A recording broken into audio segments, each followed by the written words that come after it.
ప్రభువైన యేసుక్రీస్తు నామములో మీ అందరికీ వందనములు శుభములు తెలియజేస్తున్నాను.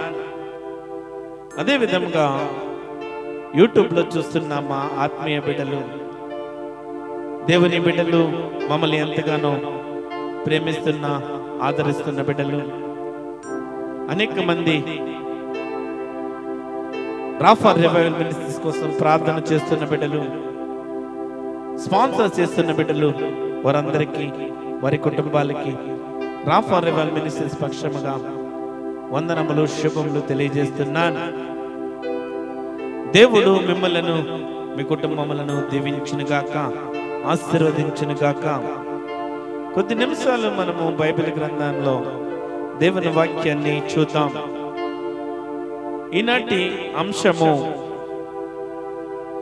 ఓర్పు కలిగి ఉండుడి. ఈనాటి అంశం ఏంటంటే ఓర్పు కలిగి ఉండుడి. తెస్సలోనికలు రాసిన 2వ పత్రిక 3వ అధ్యాయము 5వ వచనం చదువుతారా?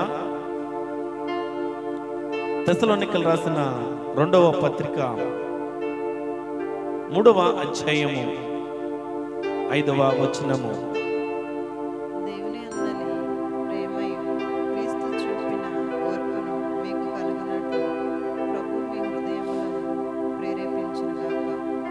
ఈ 3వ అధ్యాయము 5వ వచనంలో దేవుని యందలి ప్రేమయు క్రీస్తు చూపిన ఓర్పును మీకు కలుగునట్లు ప్రభువు మీ హృదయములను ప్రేరేపించునుగాక. ఇక్కడ ప్రభువు మన హృదయములను ప్రేరేపిస్తున్నాడు. దేనికోసం ప్రేరేపిస్తున్నాడు? యేసుక్రీస్తు ప్రభు ఏం మాటలు చెప్తున్నాడు మనకి? ఏ విధంగా ఓర్పు కలిగి జీవించాలి? ఓర్పు కలిగి ఉంటే లాభాలు ఏమిటి? ఎలాంటి పరిస్థితుల్లో ఓర్పు కలిగి ఉండాలి? ఎలాంటి ఓర్పు కలిగి ఉండాలో కొన్ని విషయాలు మీకు చూపిస్తాను. బైబిల్ గ్రంథంలో నుండి కొన్ని విషయాలు మీకు తెలియపరుస్తాను. ఈ తెస్సలోనికలు రాసిన 2వ పత్రిక 3వ అధ్యాయము 5వ వచనంలో అపోస్తలుడైన పౌలు ఇక్కడ ఏమని రాస్తున్నాడంటే, దేవుని యందలి ప్రేమ ఇచ్చే దేవుడు ఆయనే, ప్రేమను ప్రకటించమన్న దేవుడు ఆయనే, ప్రేమను చూపించిన దేవుడు ఆయనే, ప్రేమను ఈ లోకానికి పంచిన దేవుడు ఆయనే. యోహాను సువార్తలో దేవుడు లోకముని ఎంతో ప్రేమించును అని ఉంటుంది. దేవుడు లోకాన్ని ఎంతగా ప్రేమించాడంటే, ఆ ప్రభువు తన కుమారుణ్ణి, అద్వితీయ కుమారుణ్ణి ఈ లోక ప్రజల కోసము బలిగా అర్పించినంతగా దేవుడు లోకాన్ని ప్రేమించాడు. ఈ విషయము అనేక గ్రంథాలలో రాయబడి ఉన్నది. ఒక బైబిల్ గ్రంథమేనే కాదు, హిందువులు పాటించే గ్రంథములోను, ముస్లింలు పాటించే గ్రంథములోని కూడా దేవుడు లోకమును ఎంతో ప్రేమించెను. తన ఒక్కగానొక్క కుమారుడైన యేసుక్రీస్తును ఈ లోకమునకు ఆయన అద్వితీయ కుమారుణ్ణి బలిగా అర్పించినంతగా ప్రేమించాడు, బలి ఇచ్చాడు. ఈ లోక ప్రజలందరి కోసము యేసుక్రీస్తు ప్రభువు చనిపోయాడు. తన తండ్రి చిత్తాన్ని నెరవేర్చాడు.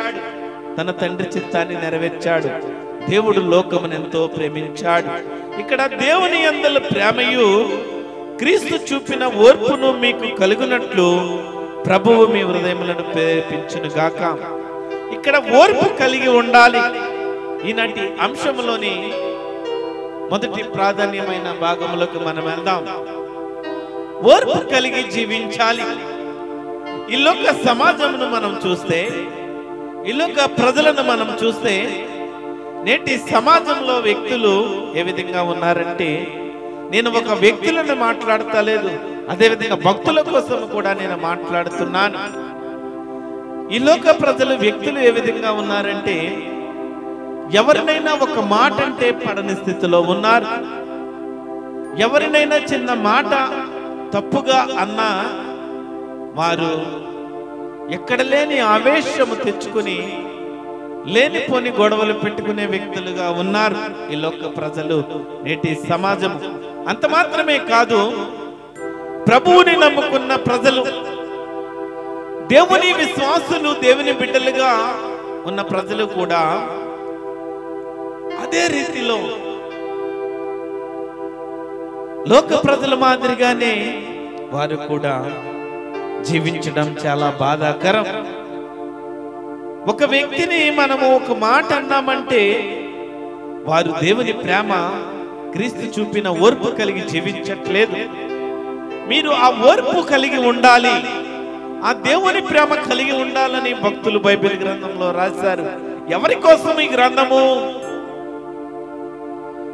నశించిపోతున్న ఆత్మలను రక్షించి వారు దేవునిలోకి వచ్చిన తర్వాత దేవుని మాటలు విని వారి జీవితాంతము కూడా పవిత్రముగా ఉండి, పరిశుద్ధతగా ఉండి దేవుణ్ణి మహిమపరచాలి, దేవుణ్ణి గణపరచాలి, దేవుణ్ణి స్తుతించాలి, దేవుణ్ణి ఆరాధించాలి. లోక ప్రజలకు దేవుని ప్రేమ తెలియకపోవచ్చు. లోక ప్రజలకు క్రీస్తు ప్రేమ, క్రీస్తు ఓర్పు తెలియకపోవచ్చు. మారు మనసు పొందిన మనము, మారు మనసు పొంది బాప్తిస్మ అనుభవంలోకి, రక్షణ అనుభవంలోకి వచ్చిన మనము,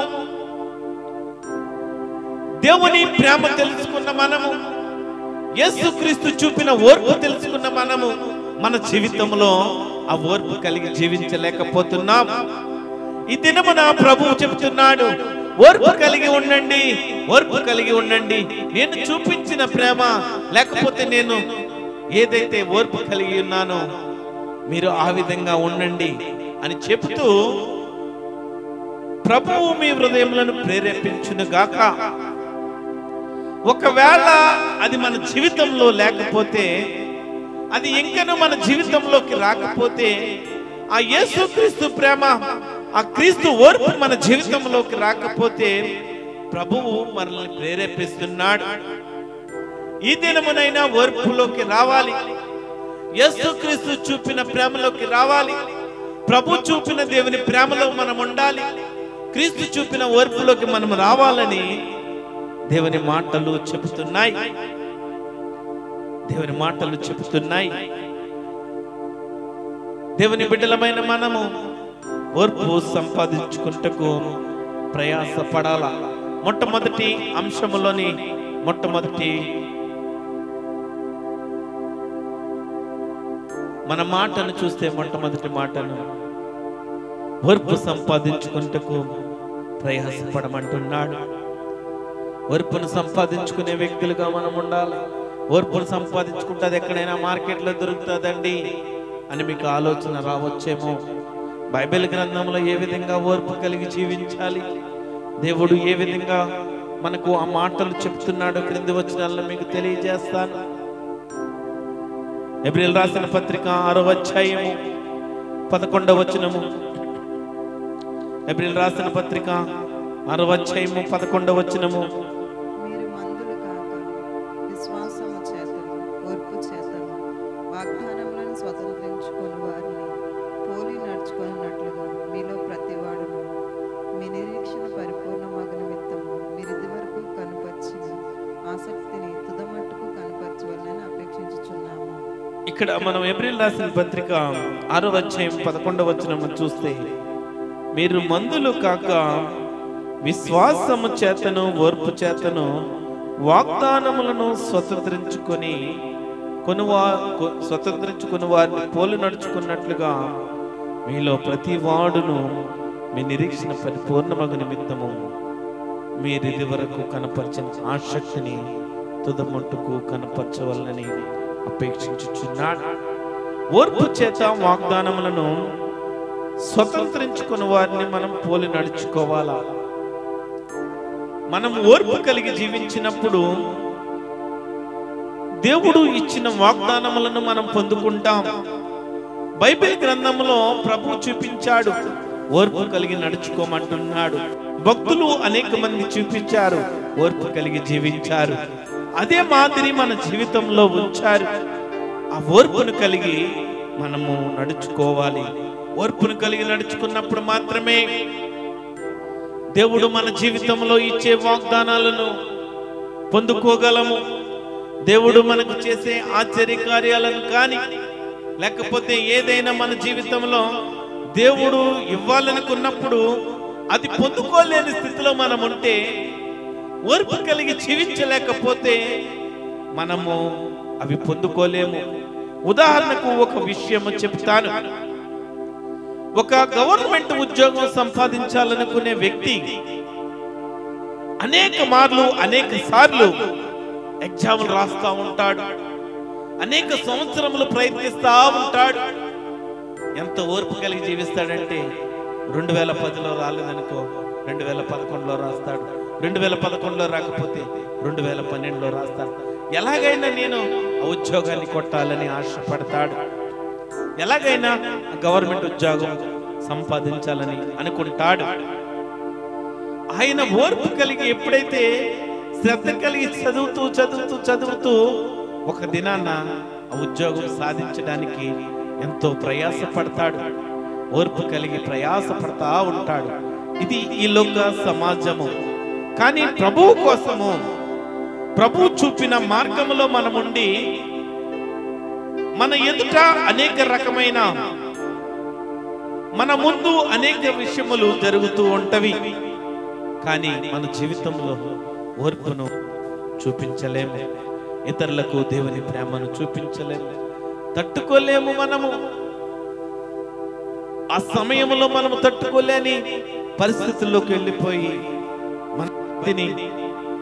మన దేవుణ్ణి పక్కన పెట్టి లోక ప్రజల కన్నా హీనముగా బ్రతికే వ్యక్తులుగా అయిపోయాం. మన భక్తిని దేవుణ్ణి పక్కన పెట్టడానిక మనము దేవుడు, దేవుని ప్రేమ, దేవుని ఓర్పు ఇవన్నీ తీసివేస్తున్నాం. మనము దేవునికి దుఃఖ పెట్టే బిడ్డలుగా ఉన్నాము. నీ విశ్వాసము చేత, ఓర్పు చేతను వాగ్దానములను స్వతంత్రించుకున్న వారిని పోలి నడుచుకోవాలి. మన విశ్వాసాన్ని బట్టి ఓర్పు చేత వాగ్దానములను స్వతంత్రించుకున్న వారిని మన ముందు ఉంచబడ్డారు. బైబిల్ గ్రంథంలో అనేక మంది భక్తులు మనకు యేసుక్రీస్తు ప్రభు మన ముందు ఉంచారు, మనకు మార్గం ఇచ్చారు. వారు ఓర్పు కలిగి జీవించారు. ఆ ఓర్పు కలిగి మనల్ని నడుచుకోమంటున్నారు, ఆ ఓర్పు కలిగి మనల్ని ఉండమంటున్నారు. ఈ దినమున మనము ఇప్పటికైనా ఓర్పు మన జీవితంలో లేకపోతే, ఓర్పు కలిగి ఓర్పు నేర్చుకునే బిడ్డలుగా, ఓర్పుగా ఉండే బిడ్డలుగా మనము ఉండాలి. ఎందుకంటే మనము దేవుని బిడ్డలము. ప్రభు అయిన యేసుక్రీస్తు మనల్ని ఒక మాదిరి ఉంచాలని ఆయన మనకు మాదిరి మార్గాన్ని వేసిపోయాడు. ఆ మార్గంలో, ఆ మాదిరిలో మనల్ని ఉండాలని ప్రభువు ఆశపడుతున్నాడు. మీ నిరీక్షణ పరిపూర్ణమగు నిమిత్తము మీరు ఇదివరకు కనపరిచిన ఆసక్తిని తుదమట్టుకు కనపరచవాలని అపేక్షించుచున్నాను. అనేక మంది వ్యక్తులు, దేవుని బిడ్డలు, వారి ప్రారంభ దశలో వారి విశ్వాసం ఏ విధంగా ఉంటుందంటే, దేవుని కోసం ఏదైనా చేసేయాలని అనిపిస్తుంది. వారి విశ్వాసం ఏ విధంగా కనపడుతుందంటే, దేవుని కోసము ఏ త్యాగమైనా చేయడానికి ఇష్టపడతారు. కానీ రాను రాను రాను రాను క్రమము, కాలము జరుగుతున్న కొలది అవిశ్వాసము వారి జీవితంలో వస్తుంది. అవిశ్వాసం వారి జీవితంలోకి వచ్చి, తర్వాత చేద్దాంలే, ఇంకొకసారి చేద్దాంలే అని వారు లోకము వెంబడ పరిగెత్తే బిడ్డలుగా ఉంటారు. మనం ఎల్లప్పుడూ కూడా మన మొదటి ప్రేమ ఏ విధంగా ఉందో, మొదట ఏ విధమైన ఆసక్తి ఉందో, అదే మనము ఎల్లప్పుడూ కొనసాగిస్తూ ఉండాలి. అదే మనము ఎప్పుడు కూడా సాగిస్తూ ఉండాలి. కొరింథీయులకు రాసిన మొదటి పత్రిక 13వ అధ్యాయము, కొరింథీయులకు రాసిన మొదటి పత్రిక 13వ అధ్యాయము 7వ వచనం. అన్నిటికీ తాళకొనును, అన్నిటినీ నమ్మును, అన్నిటినీ నిరీక్షించును, అన్నిటినీ ఓర్చును. ఇవన్నీ మనం ఆలోచన చేస్తే ప్రేమ లేకపోతే మన జీవితంలో వ్యర్థుడమైపోతావు. ప్రేమ లేనివాడవైతే నేను వ్యర్థుడను, ప్రేమ లేనివాడనైతే నాకు ప్రయోజనమేమీ లేదు.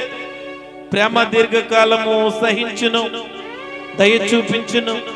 ప్రేమ మత్సరపడదు, ప్రేమ డంబముగా ప్రవర్తించదు, అది ఉప్పొంగదు, అమర్యాదగా నడవదు, స్వప్రయోజనమును విచారించుకొనదు, త్వరగా కోప్పడదు, అపకారమును మనసులో ఉంచుకొనదు, దుర్నీతి విషయమై సంతోషపడక సత్యమందు సంతోషించును, అన్నిటికీ తాళుకొనును, అన్నిటినీ నమ్మును, అన్నిటినీ నిరీక్షించును, అన్నిటినీ వచ్చును.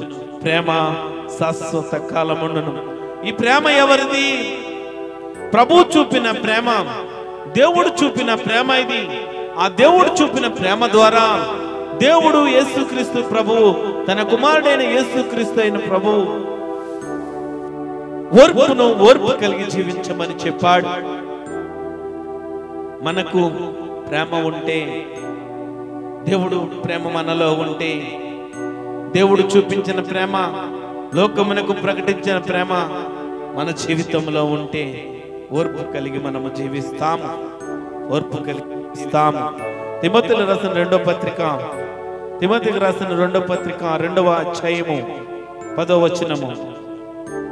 అందుచేత ఏర్పరచబడిన వారు నిత్యమైన మహిమతో కూడా క్రీస్తు యేసునందు రక్షణ పొందవలెనని నేను వారి కొరకు సమస్తము ఓర్చుకొంచున్నాను. ఇక్కడ మనం చూస్తే ఏర్పరచబడిన వారి నిమిత్తము సమస్తము ఓర్చుకోవాలి.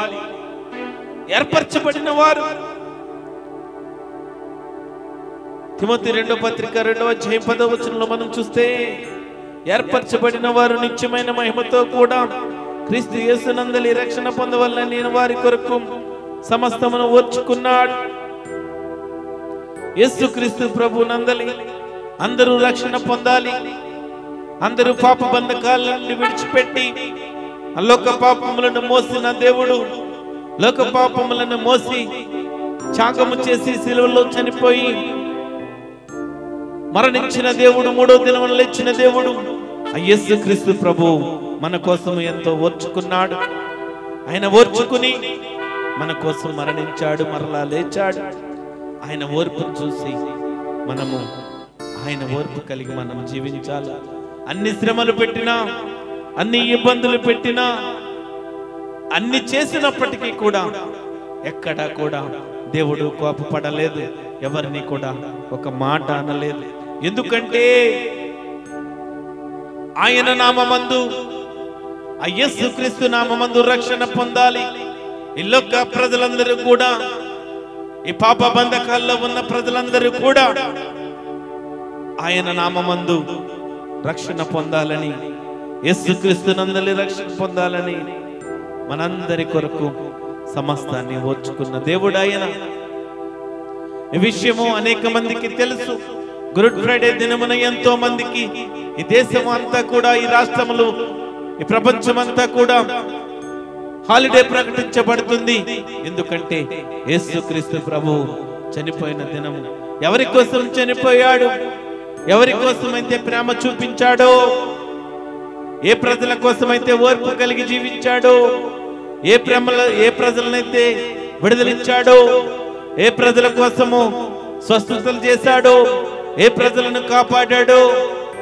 అనేక మంది అన్ని చేసినప్పటికీ దేవుని పైన లేనిపోని నిందలు వేసి తనను సిలువకు అప్పగించారు. దేవుడు ఓర్చుకున్నాడు, యేసుక్రీస్తు ప్రభు ఓర్చుకున్నాడు, సమస్తాన్ని ఓర్చుకున్నాడు. ఓర్చుకుని లోక ప్రజలందరూ కూడా యేసుక్రీస్తు నందలి రక్షణ పొందాలి అని మన కోసము, ఆ ప్రజలందరి కోసము ఆయన సమస్తాన్ని ఓర్చుకున్నాడు. సమస్తాన్ని ఓర్చుకున్నాడు. ఓర్పు కలిగి ఉంటే వచ్చే లాభాలేంటి? ఓర్పు కలిగి ఉంటే యేసుక్రీస్తు ప్రభు చెప్పిన దేవుని ప్రేమ యందలి ఓర్పు కలిగి జీవిస్తే మనకు వచ్చే లాభాలేంటి? ప్రసంగి గ్రంథము 10వ అధ్యాయము, ప్రసంగి గ్రంథము 10వ అధ్యాయము 4వ వచనం చదువుతారా? ప్రసంగి గ్రంథము 10వ అధ్యాయము 4వ వచనము. నీ మీద కోపపడిన ఎడల నీ ఉద్యోగము నుండి నీవు తొలగిపోకు. ఓర్పు గొప్ప ద్రోహ కార్యములు జరగకుండా చేయును. ఇక్కడ 10వ అధ్యాయం 4వ వచనంలో చూస్తే ఇది అనేక మందికి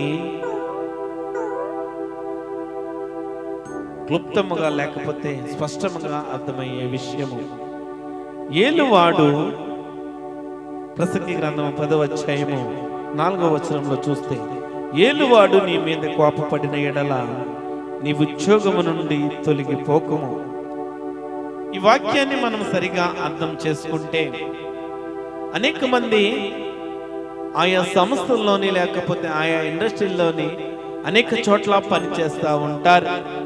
నీ పైన అధికారి ఒకవేళ నిన్నేదైనా ఒక మాట అని నీ మీద కోపపడితే నీ ఉద్యోగము నుండి నువ్వు తొలగిపోవద్దంటున్నాడు. ఒకవేళ నువ్వు ఓర్పు కలిగి ఉన్నావా, గొప్ప ద్రోహ కార్యములు జరగకుండా చేయును. ఎందుకంటే నువ్వు ఎప్పుడైతే కోపపడ్డ వ్యక్తి పైన నీవు కూడా ఓర్పు లేకుండా నీవు మరలా కోపపడితే నీవే నష్టపోతావు. నీ పైన అధికారి లేకపోతే నీకు పని చెప్పే వ్యక్తి పైన నీవు కోపపడ్డావనుకో, ఒక దినమున నీవే నష్టపోతావు, నీ కుటుంబమే నష్టపోతుంది, నీవే రోడ్డున పడతావు. నీ పైన ఉన్న అధికారి ఒక ఉద్యోగిని ఏదైనా అన్నప్పుడు కోపపడినప్పుడు నీవు వ్యతిరేకముగా లేకపోతే ఎదురు మాటలు చెబితే నీవు నష్టపోతావు. ఒకవేళ నువ్వు ఓర్పు కలిగి సరే అంటే అన్నాడులే, దేవుడే చూసుకుంటాడులే అని ఓర్పు కలిగి జీవిస్తే గొప్ప ద్రోహ కార్యములు జరగకుండా చేస్తుంది. మొట్టమొదటిది ఓర్పు కలిగి ఉంటే వచ్చే లాభాల్లో మొట్టమొదటిది ఓర్పు ద్రోహ కార్యాలు జరగకుండా చేస్తుంది. రెండవది రోమీయులకు రాసిన పత్రిక 5వ అధ్యాయము 3వ వచనము. రోమీయులకు రాసిన పత్రిక 5వ అధ్యాయము 3వ వచనము. అంతేకాదు శ్రమ ఓర్పును, ఓర్పు పరీక్షను, పరీక్ష నిరీక్షణను కలుగజేయనని ఎరిగి శ్రమల యందును అతిశయపడుదుము. ఇక్కడ శ్రమ ఓర్పును, ఓర్పు పరీక్షను, పరీక్ష నిరీక్షణను కలుగజేయనని ఎరిగి శ్రమల యందును అతిశయపడుదుము. ఓర్పు పరీక్షను కలుగజేస్తుంది. ఒకవేళ నీవు ఓర్పు పట్టావా, ఓర్పు పడితే ఆ దినముల్లో నీకు శ్రమ వచ్చిన దాని వలన గొప్ప మేలు కలుగుతుంది. ఈ దినముల్లో అనేక మంది ప్రజలు శ్రమలు పెట్టే ప్రజలు ఉన్నారు. నువ్వు ఓర్చుకుని ఓర్పు కలిగి జీవిస్తే ఆ శ్రమలన్నీ కూడా, ఆ నిందలన్నీ కూడా ఒక దినాన నాట్యములుగా మార్చే దేవుడు. ప్రభువు కోసం ఓర్పు కలిగి జీవించు, ప్రభువు ప్రేమ ప్రకారం ఓర్పు కలిగి జీవించు. యేసుక్రీస్తు చూపిన ఆ ఓర్పు కలిగి జీవిస్తే నీ జీవితంలో లాభమే, అన్ని లాభమే. నీకు ఎన్ని పరీక్షలు వచ్చినా ఓర్పు కలిగి జీవిస్తే, సహనము కలిగి జీవిస్తే, ప్రేమ కలిగి జీవిస్తే నీ జీవితంలో అన్ని విజయములే. ఎందుకంటే దేవుడు నీకు నేర్పించినది అది దేవుని ప్రేమ, దేవుని ఓర్పు, దేవుని సహనము నీకు నేర్పించినది. దేవుని చిత్తమైతే వచ్చే ఆదివారము సహనము కోసం మీకు తెలియజేస్తాను. ఓర్పు, సహనము, దేవుని ప్రేమ ఇవన్నీ కూడా ఆయన గుణ స్వభావములోవి, ఆయన మనకు నేర్పించేవి, మనము నేర్చుకోదగినవి. రోమీయులకు రాసిన పత్రిక 15వ అధ్యాయము 4వ వచనము.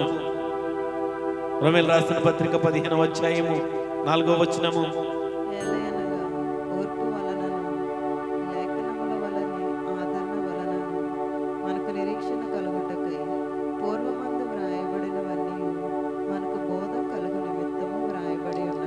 Thank you Jesus.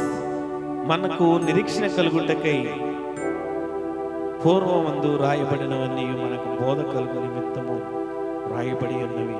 ఎలయనగా ఓర్పు వలనను లేఖనములలోని ఆదరణ వలన మనకు నిరీక్షణ. ఇక్కడ ఓర్పు వలన నిరీక్షణ కలుగుతుంది. నువ్వు ఎప్పుడైతే ఓర్చుకుంటావో ఓర్పు వలన ఏమొస్తుందంటే నిరీక్షణ వస్తుంది.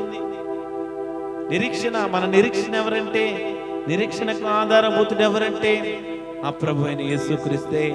మన నిరీక్షణ ఒక దినమున ఆయన కుడి పార్శ్వమున ఉంటాము, ఆ పరలోక రాజ్యంలో ఆయనతో ఉంటాము అని ఒక నిరీక్షణ కలిగి ఉన్నాము. నీ ఓర్పు కలిగి జీవిస్తే, ఆ నిరీక్షణ కలిగి జీవిస్తే దేవుని దగ్గరకు నీవు, దేవునితో నీవు ఉంటావు. తెస్సలోనికీయులకు రాసిన 2వ పత్రిక 1వ అధ్యాయము 4వ వచనము. తెస్సలోనికీయులకు రాసిన 2వ పత్రిక 1వ అధ్యాయము 4వ వచనము. అందువలన మీ హింసలన్నిటిలోనూ మీరు సహించుచున్న శ్రమలలోనూ మీ ఓర్పును విశ్వాసమును చూచి మేము దేవుని సంఘములలో మీ యందు అతిశయపడుచున్నాము. ఇక్కడ తోటి విశ్వాసులు ఓర్పు కలిగిన వారిని చూచి అతిశయపడుదురు. తోటి విశ్వాసులు ఓర్పు కలిగిన వారిని చూచి అతిశయపడుదురు. అది మన జీవితంలో ఉండాలి.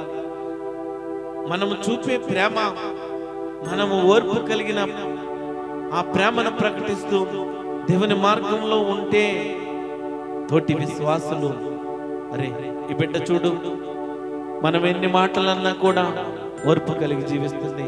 ఫలానా కుమారుడు చూడు, మనము ఎన్ని తిట్టినా కూడా దేవుని ప్రేమ ఓర్పు కలిగి జీవిస్తున్నాడు.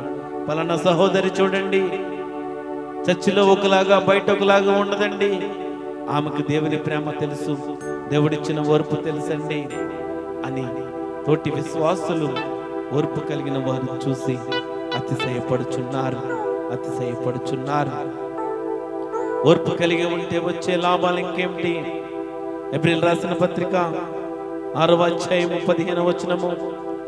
ఎబ్రిల్ రాసిన పత్రిక 6వ అధ్యాయము 15వ వచనము. ఆ మాట నమ్మి అతడు ఓర్పుతో సహించి వాగ్దాన ఫలము పొందెను. ఎవరు ఆ మాట నమ్మిన వ్యక్తి? ఎవరు? అబ్రహాము వలె వాగ్దాన ఫలము మనం పొందుకుంటాం. ఇక్కడ అబ్రహాము దేవుని మాట నమ్మి ఓర్పు కలిగి జీవించి సహనముతో ఉంటే వాగ్దాన ఫలం పొందుకున్నాడు.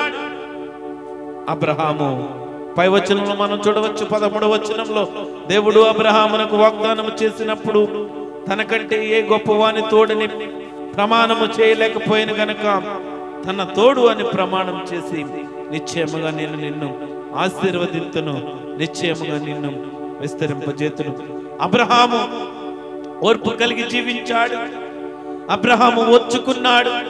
దేవుని చెప్పిన మాటల ప్రకారము వృద్ధాప్య దశలో నీకు సంతానము కలుగుతుంది అని దేవుడు మరి ఆ వృద్ధాప్య దశలో సంతానం ఇచ్చాడు. ఓర్పు కలిగి జీవించాడు. హాస్యాస్పదంగా నవ్వుకునే విధముగా అనేక మంది క్రిటిసైజ్ చేసే విధంగా ఉన్నప్పటికీ దేవుడు గొప్ప వాగ్దానం ఇచ్చే దేవుడు అబ్రహాము జీవితంలో నెరవేర్చాడు. అబ్రహాముకు వృద్ధాప్య దశలో సంతానం ఇచ్చినప్పుడు దేవుని వాగ్దానం అది. అబ్రహాము కుమార్తెలను విస్తరింపజేశాడు. అబ్రహాములో అనేకులకు తండ్రి, ఈ జనములందరికీ కూడా అబ్రహాము తండ్రిగా ఉన్నాడు. అబ్రహాము వలె వాగ్దాన ఫలము మనము కూడా పొందుకుంటాము. ఎప్పుడు పొందుకుంటామంటే దేవుడికి ఎంత ఓర్పు కలిగి జీవించాడో, దేవుని మాటను లక్ష్య పెట్టిన వాడు, దేవునికి నమ్మకస్తుడు, దేవునికి ఇష్టమైన వ్యక్తి, దేవుని స్తుతించే వ్యక్తి, దేవుని ఆరాధించే వ్యక్తి కనుక, దేవుని మాటను ఎల్లప్పుడూ కూడా ప్రేమించే వ్యక్తి, దేవుని మాటకు భయపడే వ్యక్తి కనుక దేవుడు ఏదైతే చెప్పాడో, దేవుడు అబ్రహాముకి ఏదైతే చెప్పాడో అవన్నీ కూడా జరిగించాడు. అబ్రహాముకు కుమారుడైన ఒక్కగానొక కుమారుడైన బలి ఇమ్మని అడిగినప్పుడు అబ్రహాము వెనకడగడలేదు. నీవే ఇచ్చావు, నీవే తీసుకో, నువ్వే మరల నాకు దయచేస్తావు అని ధైర్యంగా ఉన్నాడు. బలిని ఇవ్వడానికి కూడా వెనకాడలేదు. అబ్రహాముకు వాగ్దాన ఫలములు పొందుకున్నాడు. ఈ దిన మనము కూడా ఓర్పు కలిగి జీవిస్తే నీవేమి నష్టపోవు. ఓర్పు కలిగి జీవిస్తే కొన్ని దినములు శ్రమ రావచ్చు, కొన్ని దినములు బాధపడవచ్చు, కానీ ప్రభు ప్రణాళికలు వేరేగా ఉంటాయి, ప్రభు ఉద్దేశాలు వేరేగా ఉంటాయి. ప్రభు చిత్తము, ప్రభు నీ పట్ల చేసే ప్రణాళికలన్నీ కూడా వేరేగా ఉంటాయి. ఓర్పు కలిగి జీవిస్తే, దేవుడు చూపిన ఆ ఓర్పు నీలో ఉంటే, దేవుడు గొప్ప బాటను, ముళ్ళ బాటను పూల బాటగా మార్చే దేవుడు, పరిమళము వాసనముగా చేసే దేవుడు, వెలుగుకరముగా చేసే దేవుడు. ఎక్కడైతే నువ్వు నిందల పాలయ్యావో, ఎక్కడైతే నిన్ను అపహాస్యం చేశారో, ఎక్కడైతే నిన్ను బాధ పెట్టారో, అక్కడే నిన్ను గణపరిచే దేవుడు, నేను ప్రకటిస్తున్న దేవుడు, నేను ప్రకటిస్తున్న దేవుడు. అబ్రహాము వలె వాగ్దాన ఫలము పొందుకుంటాము. Thank you wonderful holy spirit. యాకోబు రాసిన పత్రిక 1వ అధ్యాయం 4వ వచనము. సమయం ఎక్కువ అవుతుంది కనుక కొంచెం త్వరగా మనం వెళ్దాం. యాకోబు రాసిన పత్రిక 1వ అధ్యాయం 4వ వచనము. మీరు సంపూర్ణులను, అనునాంగులను, ఏ విషయంలోనైనా కొదవలేని వారునై ఉండునట్లును ఓర్పు తన క్రియను కొనసాగింపనీయుడి. Thank you wonderful holy spirit. ఇక్కడ యాకోబు రాసిన పత్రిక 1వ అధ్యాయము 4వ వచనంలో మనం చూస్తే, మీరు సంపూర్ణులను, అనువాంగులను, అనునాంగులను, ఏ విషయంలో నేను కొదవలేని వారై ఉన్నట్లు ఓర్పు తన క్రియను కొనసాగింపనీయుడి. ఏ విషయంలో కొదవలేని వారిగా ఉంటాము. మనం ఓర్పు కలిగి జీవిస్తే, దేవుడిచ్చిన ఆ ప్రేమ, ఆ ఓర్పు కలిగిన జీవితం మనలో ఉంటే కుదువలేని వారుగా ఉంటాము. ఇదేంటండి, అది ఉంటే మనము కుదువలేని వారికి ఎలా ఉంటామంటే, ఇప్పుడు ఒక వ్యక్తి ఒక బెంచ్ కార్ కొనుక్కున్నాడు అనుకో, మనం దాన్ని చూసి నేను బెంచ్ కార్ కొనుక్కోవాలని ఉద్రేకం వచ్చేస్తుంది. అనేక మందికి నేను అది కొనుక్కోవాలేమో, అది కొనుక్కోవాలేమో, ఆమె 10,000 పట్టు చీర కొనుక్కుంది, నేను కూడా కొనుక్కోవాలేమని ఆ ఉద్రేకం తట్టుకోలేరు. ఓర్పు కలిగి జీవించు, ఒక దినాన నీకు అంతకన్నా రెట్టింపు ఇచ్చే దేవుడు.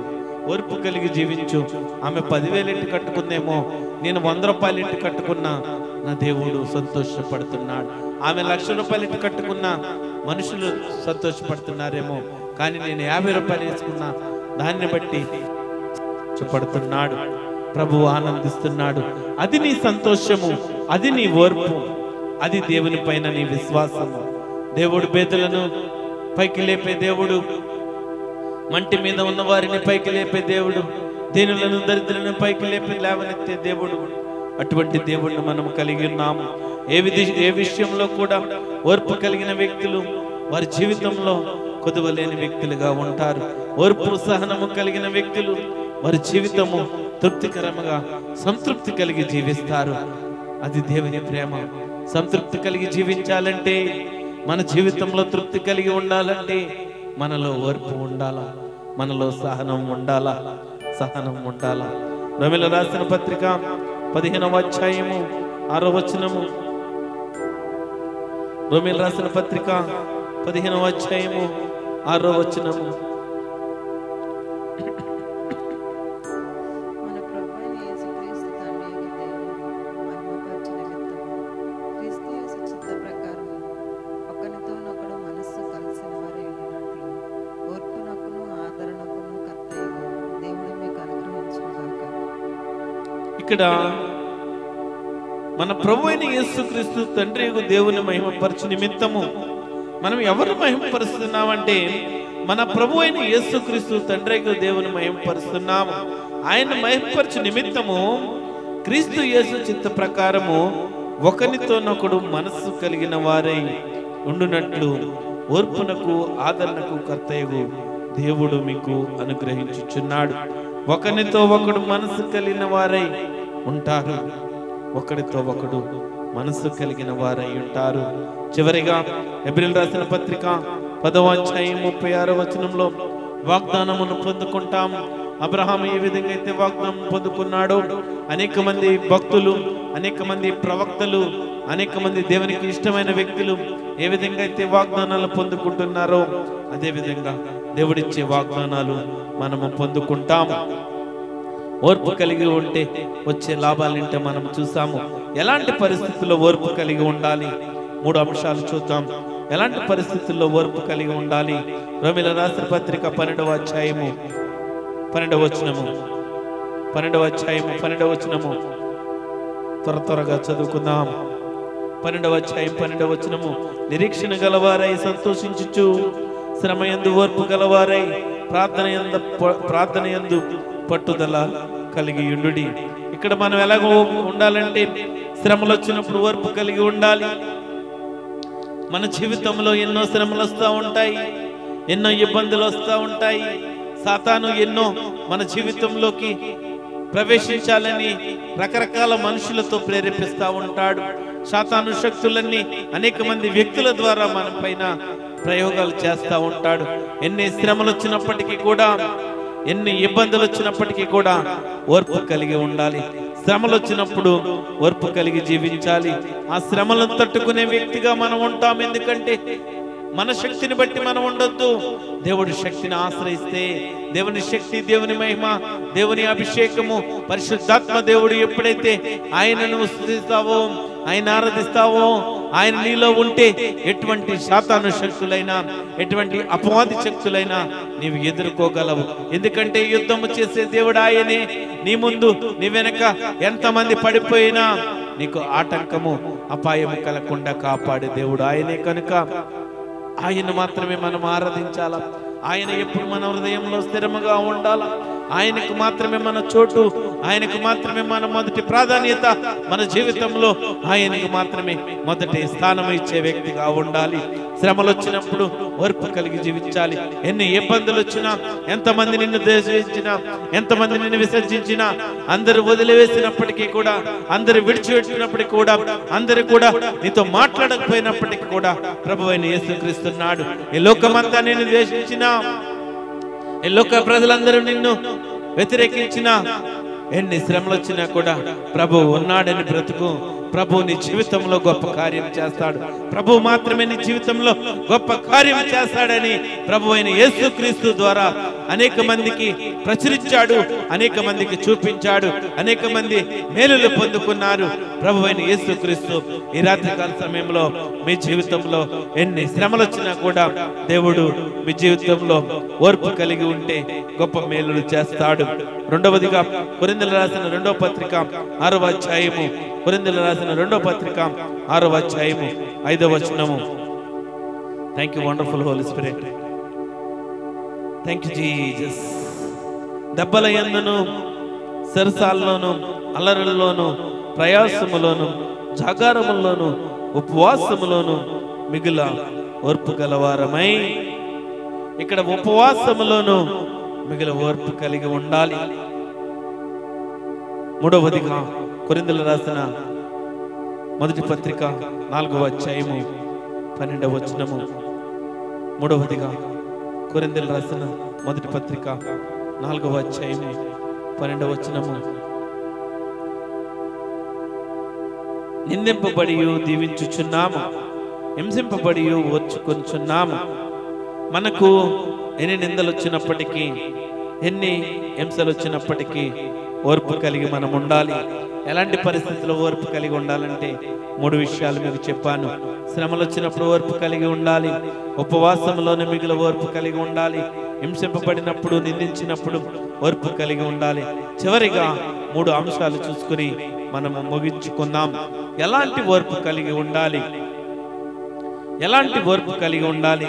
తెస్సలోనికీయులకు రాసిన 2వ పత్రిక 3వ అధ్యాయము 5వ వచనము మన అంశములని మనం మొట్టమొదటి చదివిన వాక్యం ఇది. క్రీస్తు లాంటి ఓర్పు కలిగి ఉండాలి. ఎలాంటి ఓర్పు కలిగి ఉండాలంటే మొట్టమొదటిది క్రీస్తు లాంటి ఓర్పు కలిగి ఉండాలి. రెండవది హెబ్రీయులకు రాసిన పత్రిక 6వ అధ్యాయము 14వ వచనము 15వ వచనము. హెబ్రీయులకు రాసిన పత్రిక 6వ అధ్యాయము 14వ వచనము 15వ వచనము. Thank you Jesus, thank you lord.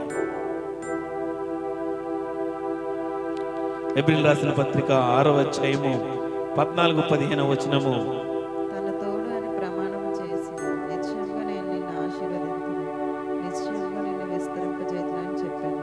ఆ మాట నమ్మి అతడు ఓర్పుతో సహించి ఆ వాగ్దాన ఫలము పొందాను. మొట్టమొదటిది క్రీస్తు లాంటి ఓర్పు కలిగి ఉండాలి. రెండవది అబ్రహాము లాంటి ఓర్పు కలిగి ఉండాలి. అబ్రహాము జీవితంలో దేవుడు అనేక వాగ్దానాలు ఇచ్చాడు. ఎంతో ఓర్పుగా ఎదురు చూశాడు కనుక వాగ్దానం అన్ని పొందుకున్నాడు, వాగ్దాన ఫలములు పొందుకున్నాడు, దీవించబడ్డాడు, ఆశీర్వదించబడ్డాడు. రెండవది అబ్రహాము వలె ఓర్పు కలిగి జీవించాలి, అబ్రహాము లాంటి ఓర్పు కలిగి జీవించాలి. ఎబ్రిల్ రాసిన పత్రిక 10వ అధ్యాయం 36వ వచనము చివరిగా. ఎబ్రిల్ రాసిన పత్రిక 10వ అధ్యాయము 36వ వచనము. Thank you Jesus.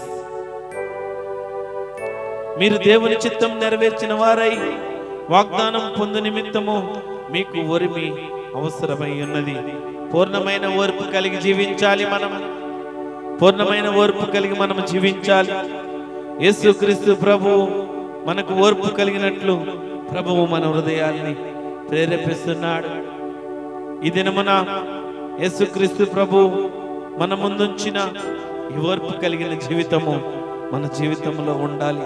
అబ్రహాము లాంటి ఓర్పు కలిగి మనం జీవించాలి. యేసుక్రీస్తు లాంటి ఓర్పు కలిగి మనం జీవించాలి. పూర్ణమైన ఓర్పు కలిగి మనము జీవించాలి. ఆ ఓర్పు మన జీవితంలో ఉంటే అనేక గొప్ప ద్రోహ కార్యములు జరగకుండా మన జీవితంలో ఉంటుంది. ఎప్పుడైతే మనం ఓర్పు కలిగి జీవిస్తామో మనం ఎన్నో మేలులు పొందుకుని బిడ్డలుగా మనం ఉంటాము. ఇదేనా మన క్రైస్తవులుగా, దేవుని బిడ్డలుగా, దేవుని కుమార్తెలుగా, దేవుని కుమారులుగా ఉన్న మనము ఓర్పు మన జీవితంలో ఉంటే గొప్ప మేలులను చూస్తాము, గొప్ప లాభాలు మన జీవితంలో ఉన్నాయి. దేవుడు మన జీవితాన్ని ఇంకను ఆశీర్వదించే దేవుడు కనుక మన జీవితంలో ఓర్పు కలిగి జీవిద్దాం, ఓర్పు కలిగి జీవిద్దాం. Thank you Jesus. అట్టి కృప ప్రభువైన యేసుక్రీస్తు మన జీవితంలోకి అనుగ్రహించునుగాక. ప్రార్థన చేసుకుందాం. కృప కలిగిన దేవా, జీవం గల తండ్రి, నీ బంగారు పాదాలకు వెళ్ళని వందనాలు, స్తోత్రాలు తండ్రి. కొద్ది నిమిషాలు నీ వాక్యం ద్వారా నడిపించారు. అనేక మందికి దీవెనకరంగా, ఆశీర్వాదకరంగా ఉండడానికి మీరే కృప చూపించినందుకు నీకు వందనాలు, స్తోత్రాలు తండ్రి. దేవా, ఈ వాక్యము, ఈ ఆరాధన కూడా దేవా అనేక మంది ప్రజలకు చేరువగా తీసుకెళ్ళండి. యూట్యూబ్ పరిచయం దీవించండి, ఆస్వాదించండి. సంఘాన్ని ఇంకా బలపరచండి. రాబోయే దినముల్లో నూతన సంఘములో, నూతన మందిరంలో అనేక ఆత్మలను రక్షించాలా, నూతనంగా అనేక మందికి దేవుని వైపు నడిపించాలా, అనేక మందికి రక్షణ బాప్తిస్మ అనుభవంలోకి మేము నడిపించాలా. మీరే కృప చూపించండి, సహాయం చేయండి.